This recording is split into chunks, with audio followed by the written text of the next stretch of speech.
ஒட்டுமொத்த கேரளாவையே கண்கலங்க வைத்த ஒரு 31 வயசு பையன் செய்த ஒரு செயல். அதாவது கேரளாவில் பார்த்தீங்கன்னா இப்போ மழை பயங்கரமாக பெய்யுது.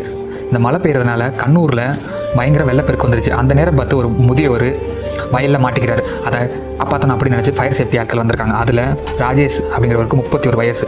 அவர் என்ன பண்ணியிருக்காங்க, காப்பாற்ற போனப்போ தண்ணியோட அளவு அதிகமாக இருந்தனால அவருக்கு தெரிஞ்சிருச்சு ஒரு ஆளை தான் காப்பாற்ற முடியும் அப்படின்னு நினச்சப்போ அவர் போட்டிருந்த லைஃப் ஜாக்கெட்டை கழட்டி அந்த முதியோர் கொடுத்து அவரை கரைக்கு அனுப்பிட்டு அவரை வெள்ளம் அடிச்சுக்கிட்டு போயிடுச்சு. அதில் அவர் இறந்து போயிட்டார். இந்த விஷயம் கேரளா முழுக்க காட்டு தீயாக பரவ ஆரம்பிச்சிச்சு. இதை கேட்ட கேரளாவோட சிஎம் உடனே அழுதுகிட்டே வந்துட்டார். அவருக்கு 2 பசங்க இருக்காங்க. அவங்க ஒய்ஃப் கதறிக்கிட்டே அழுகுறாங்க சிஎம்க்கு முன்னாடி. பாருங்கள், 31 வயசானவர் 61 வயசான முதியவரை காப்பாற்றணுங்கிறா தான் உயிரையே அர்ப்பணித்திருக்காரு. இந்த காலத்தில் சொந்தக்காரங்களாக இருந்தால் கூட பிறந்தவங்களாக இருந்தால் கூட இந்த ஒரு விஷயத்தை பண்ணியிருக்க மாட்டாங்க.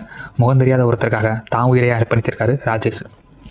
அதுக்காக என்ன சொல்கிறது எனக்கு தெரியல, என்ன சொல்லணும் அப்படிங்கிறத நீங்கள் மறக்காமல் கமெண்டில் சொல்லுங்கள்.